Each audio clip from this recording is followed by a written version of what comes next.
I was heading to my son and daughter-in-law's house with my husband, John. Something seemed off about them ever since my grandchild got a bruise on their face from housework. As we approached the house, I noticed Amy sitting down on the roof of the second floor. Isn't that Amy? Hey, what are you doing? Come down here. But Amy didn't budge. Goodness, what are they up to?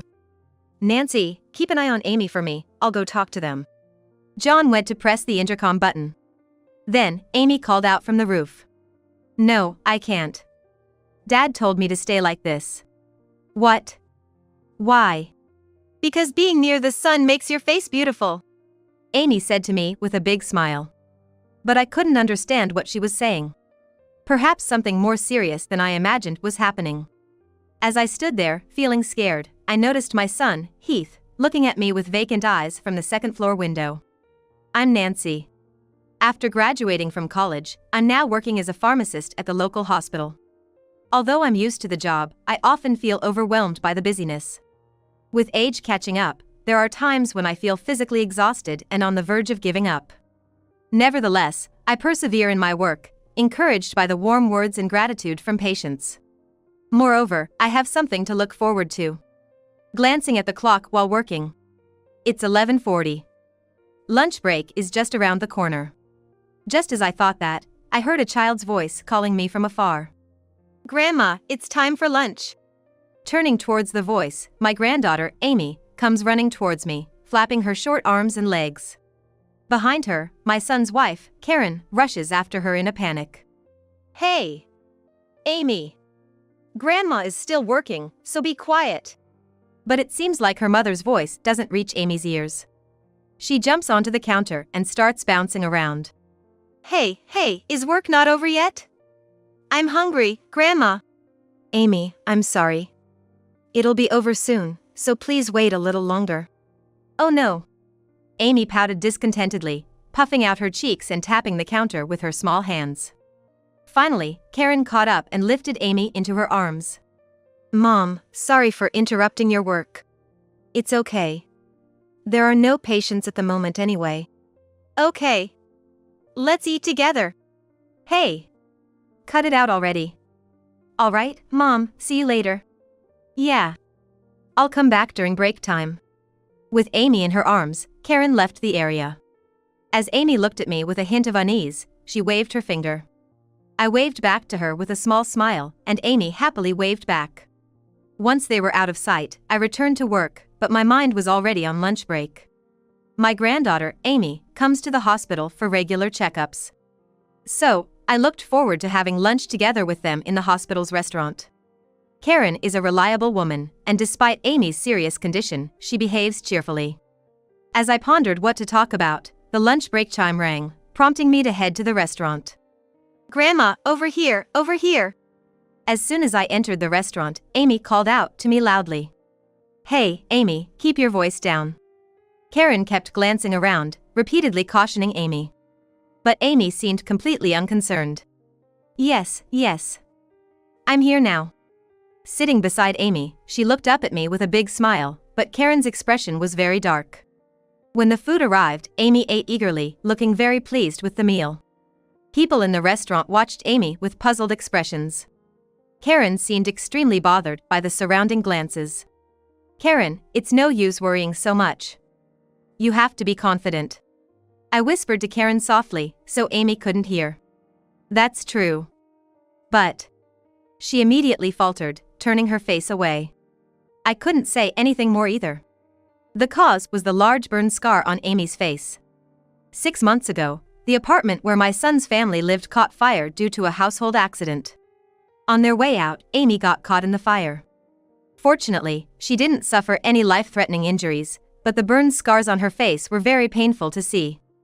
Despite already starting a new life with the help of fire insurance, the scars remained a constant source of worry. At present, Amy doesn't fully understand the implications of her facial scars, but as she grows older, they are bound to become a source of insecurity. For now, she has to undergo regular checkups to prevent infections. Everyone seems to be looking at me.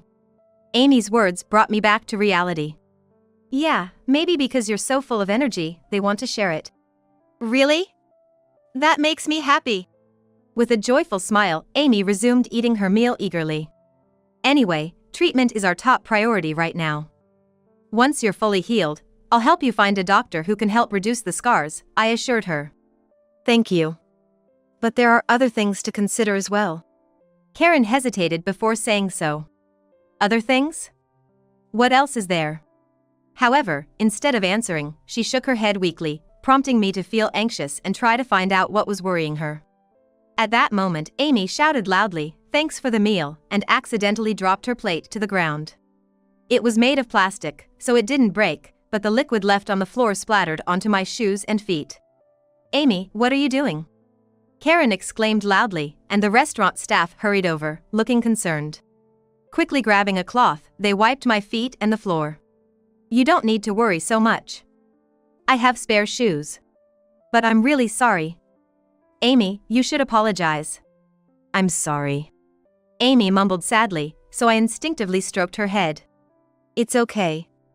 Let's eat together again sometime." Yeah. With that, the two of them bowed repeatedly and left the scene. After changing my shoes, I returned to work. At the end of my shift that day, I suddenly remembered Karen's words. I couldn't help but wonder what else was bothering her. It bothered me strangely. So, on my day off a few days later, I decided to visit my son's house unannounced with my husband, John. "Are you sure it's okay to go without an appointment? What if they're not home?" "If they're not, we'll deal with it then. Let's just head there for now." Okay. Following the navigation system, we parked the car at a nearby coin parking lot. Then, as we walked while looking at the map app, the weather deteriorated and it started to rain. Oh, I forgot to bring an umbrella. From here, it seems like the house is closer. Let's hurry. John and I quickened our pace to avoid getting wet. It was still drizzling, but there was a sense that it would intensify soon, as dark, heavy clouds loomed low overhead. As we turned the corner into the residential area, the house was already in sight.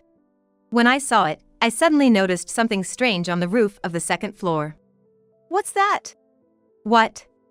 What's wrong? Look, right under that window. Isn't that Amy? What? Oh, you're right. What's she doing there? We hurriedly ran and headed towards the roof. Underneath the window on the second floor, Amy was sitting upright on the sloped roof. Although the slope wasn't steep, it was raining, so it was a precarious situation where she could fall at any moment. Amy! What are you doing there? It's dangerous, come down! As I shouted loudly, Amy noticed me and smiled. Hi, Grandma, Grandpa. Forget the greetings, just come down quickly. But Daddy said if I sit here, my face will become beautiful. We didn't quite understand what Amy was saying. You, go ring the doorbell right away. I'll stay here and watch. Got it. Heath immediately headed to the front door, and in the meantime, I kept my eyes on Amy. In the drizzling rain, Amy sat smilingly on the roof in Siza position. Then, just as the house started to get noisy, my son Heath appeared at the window. Oh, you're right. It's raining. Well, then, it's pointless. Amy, come back. Got it. With that, Amy stood up slowly and went back inside through the window. As I stood there clueless about what just happened, I suddenly noticed Karen standing still at the entrance. If you were coming, you could have gone to them. Anyway, please come inside. Karen seemed to be preoccupied with everything around her. When I entered the house, I saw John standing with his arms crossed, looking troubled. Karen, what was that about earlier? How could you let something so dangerous happen? Are you okay with this? I immediately confronted Karen as soon as I entered the living room. I couldn't forgive her for letting our daughter do something so risky while being concerned about what others might think. Karen grimaced painfully. I'm sorry. Heath just really wants to get rid of the bruise. Getting rid of the bruise? Is that what that was about? I can't believe he thinks it'll disappear like that. I understand that too. But Heath insists on trying anything he can. Both John and I were having trouble grasping the situation and exchanged glances. I understand the desire to get rid of the bruise, but I can't comprehend why he would do something like that. As we stood there dumbfounded, Heath came downstairs with heavy footsteps. Hey, Dad. Mom. Thanks. It doesn't mean anything without the sun shining. Wait, Heath. Why did you do something like that? It's obvious, isn't it? To get rid of the bruise. Don't you know? Sunlight is said to have healing powers. Hey, Heath. What are you talking about? There's no way that's true. Nah, Dad, you're just old-fashioned and don't understand. I'm sure Amy's bruise will heal. Oops, I have a briefing to attend now. I need to go.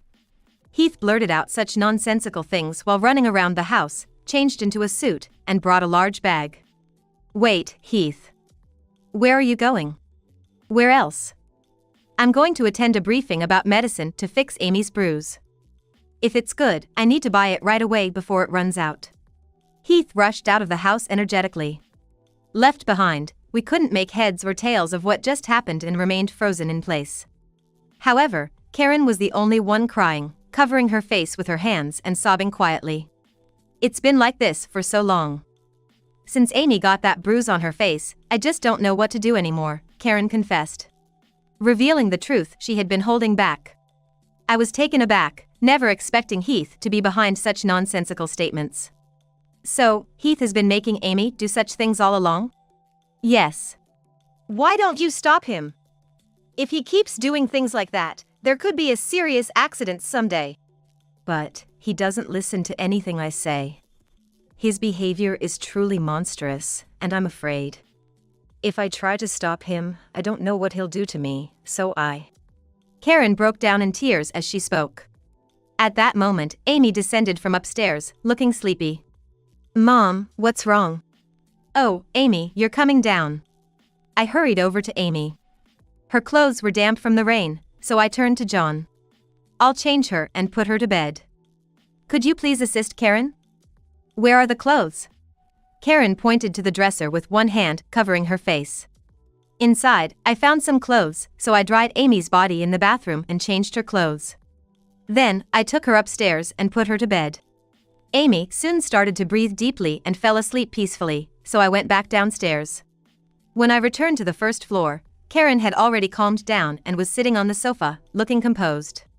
Is Amy all right now? Yes.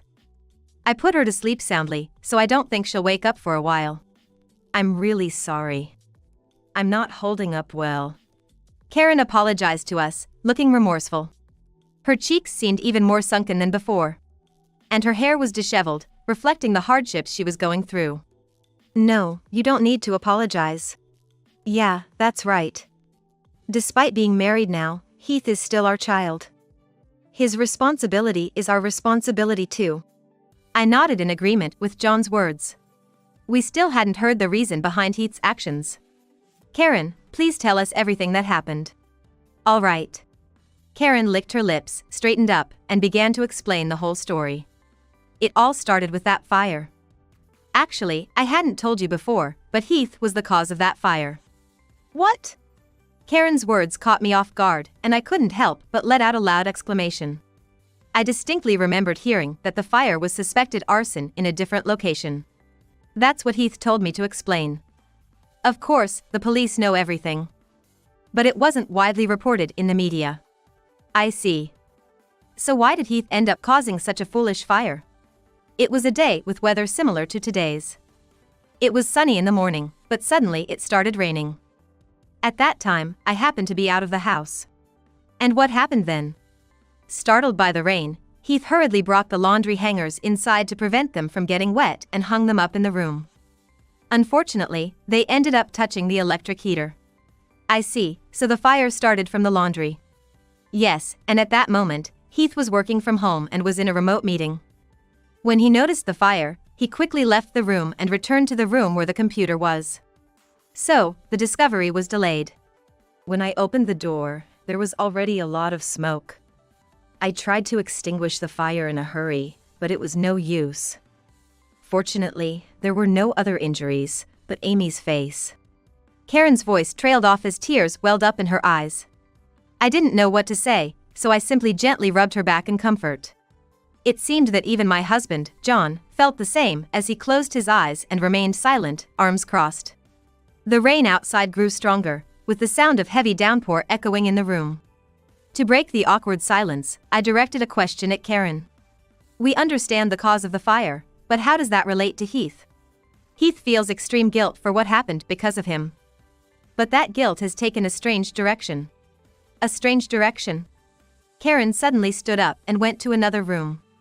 After rummaging for a while, she returned holding something in her hands. Placing it on the table, I observed a diverse array of items. There were bottles of suspicious-looking water with strange drawings, a golden cream tin with Sanskrit inscriptions, bracelets made of various colored stones, and a golden steamer. They all seemed expensive and frankly, they looked like nothing but scam products. Karen, what are these exactly? Heath just wants to get rid of the bruise on Amy's face desperately. But we couldn't find any good doctors. So, he started researching on his own. It seems like a pretty dubious way of researching, though. Karen nodded in agreement with Heath's words. At this point, I could somewhat anticipate what she would say next. He started going to various businesses based on internet and word-of-mouth recommendations. Then, he began trying out whatever they suggested. So, he ended up buying all of these? Yes. Despite everything being incredibly expensive, Heath kept buying more and more, leaving us with no money. Yet, whenever he got his paycheck, he would spend it all on these products. But surely, you tried to stop him, didn't you? Of course. But whenever I brought it up, he would yell at me, asking if I didn't feel sorry for Amy. And eventually, it escalated to violence. Karen rolled up her shirt sleeve, revealing bruised skin marked with dark blue patches. It's terrible. How could this happen? I felt as if I were being subjected to violence myself. I never imagined things would turn out like this. Spending money recklessly was one thing, but resorting to violence was unforgivable. Absolutely disgraceful, even for my own son. Including letting him sit on the roof earlier. He's doing it to fix the bruise. He believes that by applying that cream and exposing himself to sunlight as much as possible, the sunlight will stimulate skin regeneration. I heard those words and couldn't help but feel like banging my head against the wall. As a pharmacist, I immediately recognized it as baseless nonsense. If things have gotten to the point where even I can't understand, then Heath's actions from now on are anyone's guess. I understand everything now.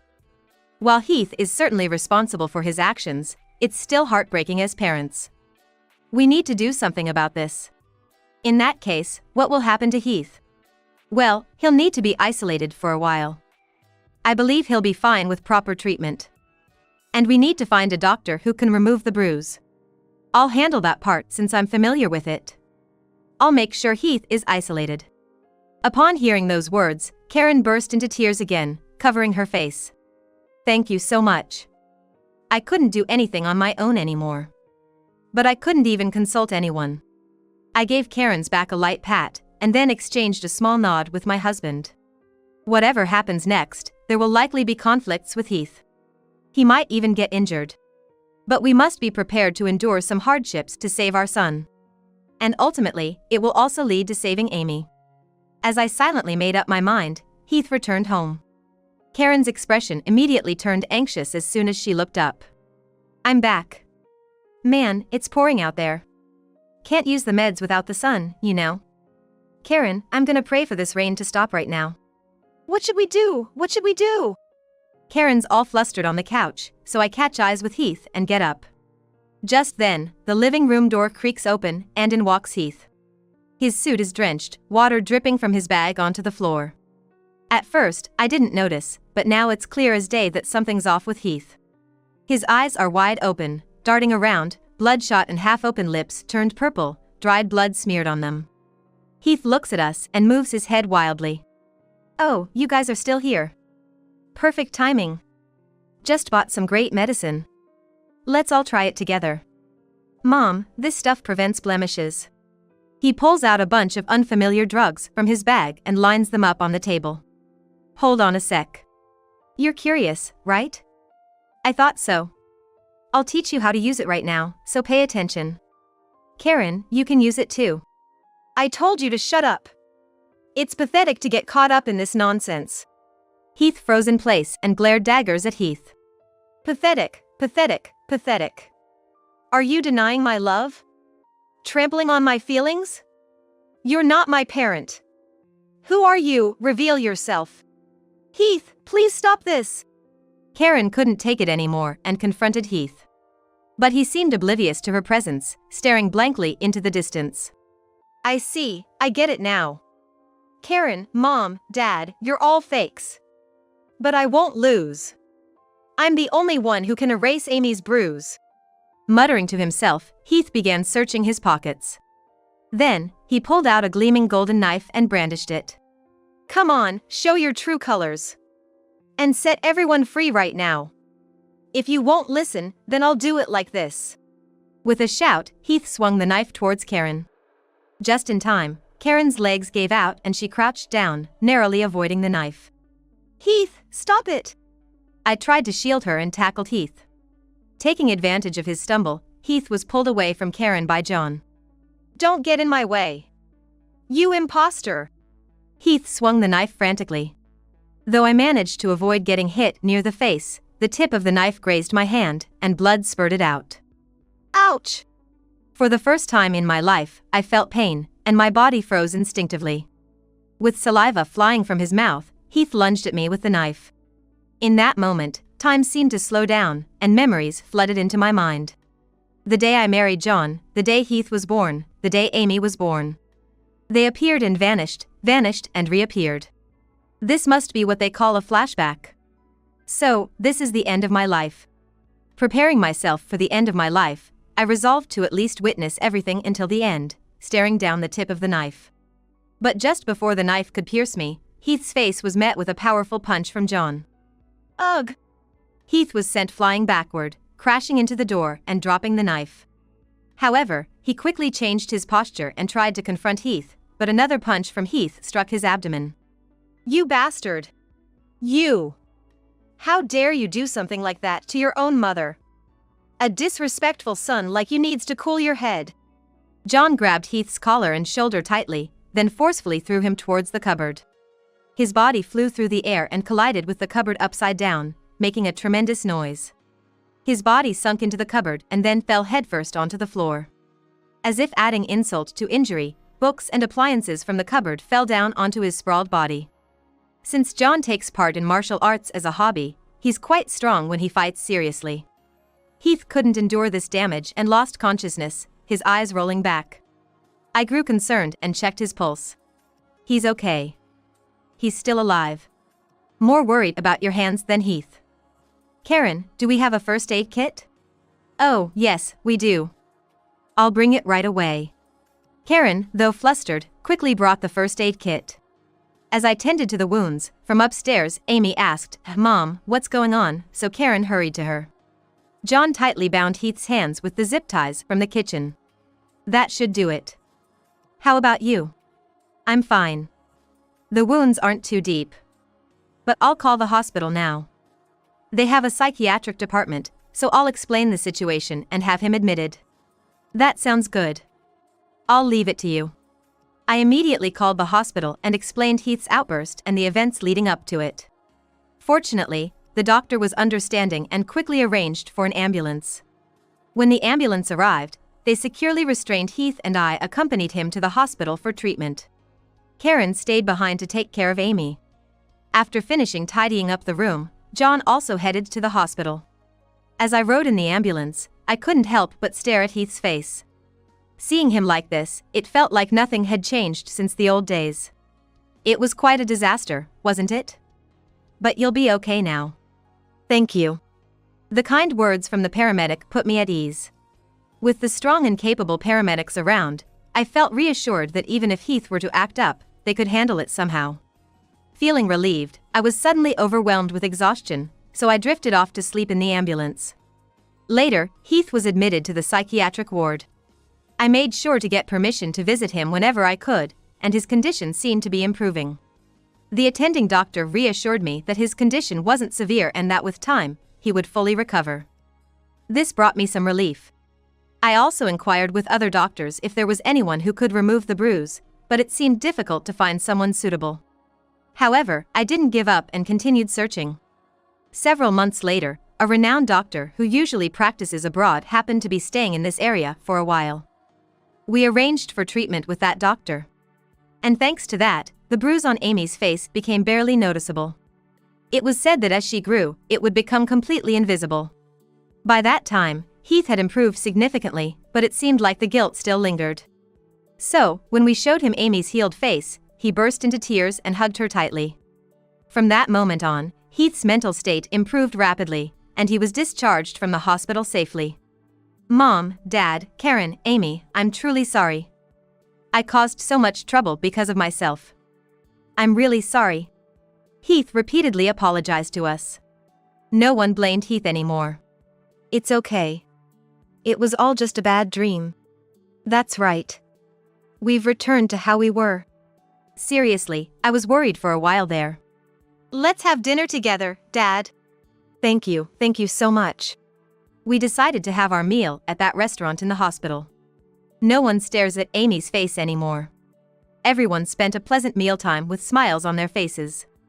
As Heath was discharged, John began preparing to sue all the fraudulent businessmen. He worked with Heath to gather evidence and recruited other victims to hire a lawyer. The trial dragged on, but when this incident was covered on TV, the authorities took action. And finally, we won the lawsuit, and we were able to obtain compensation from all the businessmen. All the cases were resolved, and we returned to our original lives. Though busy days continued as usual, it felt even more fulfilling than before. And today is the last day for Amy's examination. As I glanced at the clock, the lunch break chime rang. Grandma, let's eat. From the other side, Karen and Amy walked towards us with beaming smiles. Okay, just wait a moment. I said so and finished changing before heading towards them.